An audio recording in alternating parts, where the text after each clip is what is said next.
It's 1492. The Taino Indians live peacefully in their villages that spread over Cuba, Hispaniola, and Puerto Rico, now known as Haiti and the Dominican Republic.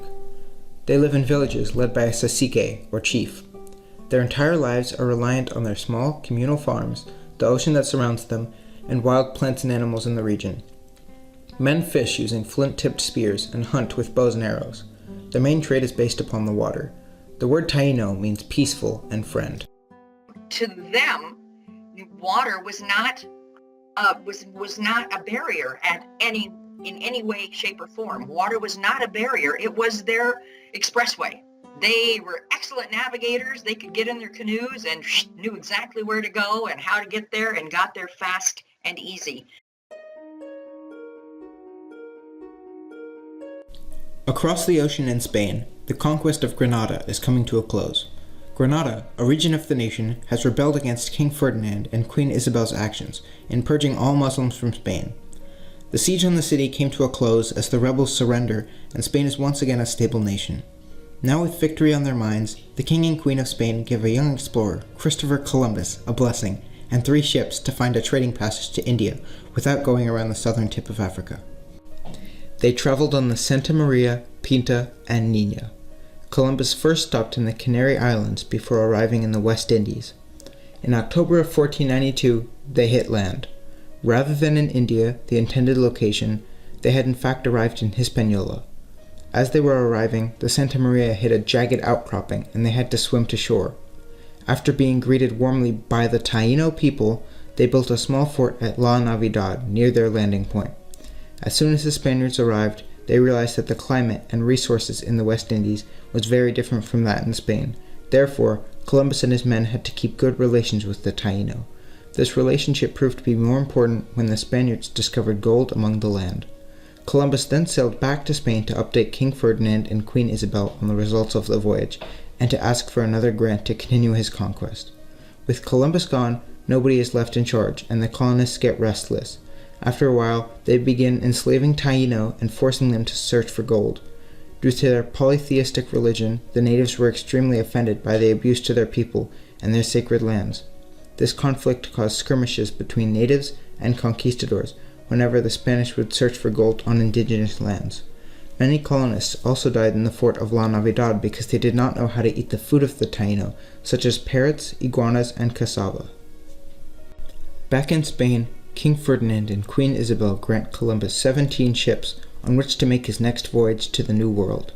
When Columbus returns to Hispaniola, he finds the fort that he left at La Navidad empty. All 39 men he had left in Hispaniola were dead. They had either been killed by the natives or died from disease. This enraged the Spaniards. They considered themselves rightfully superior to the indigenous Taino people. However, they didn't have much knowledge regarding the climate in Hispaniola. Over time, this relationship became strained. The anger stirring among the Spaniards and greed for gold and spices got to the point that the Spaniards were blatantly pillaging villages, raping Taino women, and searching rapidly for gold. Naturally, the Taino fought back. One chief in particular, named Guaragana, burned a house of 46 Spaniards and then killed 10 others. However, the Taino's rebellious actions never made too much of a dent in the Spanish population, and only made them angrier. This anger developed to the point at which the Spaniards would be rapidly hunting down the Taino, taking them as slaves, or killing them. The Spaniards didn't think that they were doing anything bad to the Taino. There were victors, and there were the conquered, right? And Europe is full of battles. European peoples, were all the time fighting, and to the victors go the spoils, right? So they were taking the Tainos in as workers, as laborers. They were taking their things. What did that matter? The Tainos were the conquered, and they were the victors. Over the years, the Taino population in Hispaniola was reduced to nearly nothing. Hearing of what was going on, King Ferdinand and Queen Isabel of Spain tried to reform the colony by sending a few more leaders to Hispaniola. However, each new ruler failed, and the situation became worse and worse for the natives. One leader, Governor Orvando, killed 600 natives in one village and burned a building of 80 Taino caciques, or chiefs. Those who were enslaved often died of exhaustion in gold mines and cotton fields. Many Taino also died from diseases like smallpox, which were brought over from Europe. as they didn't have immunities. The Taino who escaped death were forced into brutal slavery, and every Taino Indian over the age of 14 had to provide the Spanish with a hawk's bell, the equivalent to a jingle bell full of gold, every 3 months or so. If they missed their deadline, their hands would be chopped off. By the time 1496 rolled around, the initial Taino population that existed before the Spanish had arrived in Hispaniola had been reduced by 2/3. By the end of the first decade of the 1500s, nearly all of the Taino in Hispaniola were dead. However, during this mass genocide, there was one chief who saw that there was no escape from the Spaniards on his home island, so he decided to take action. This cacique went by the name of Atue, and the people in his village, and many people from the villages surrounding his, traveled on piraguas, which are immense canoes, towards Cuba, where many other Taino indigenous people reside. Interestingly enough, some of Atue's followers were actually African slaves. In 1505, the Spaniards brought the first slaves to the New World to aid in farming and searching for gold. However, these slaves actually saw the new environment as an opportunity to escape.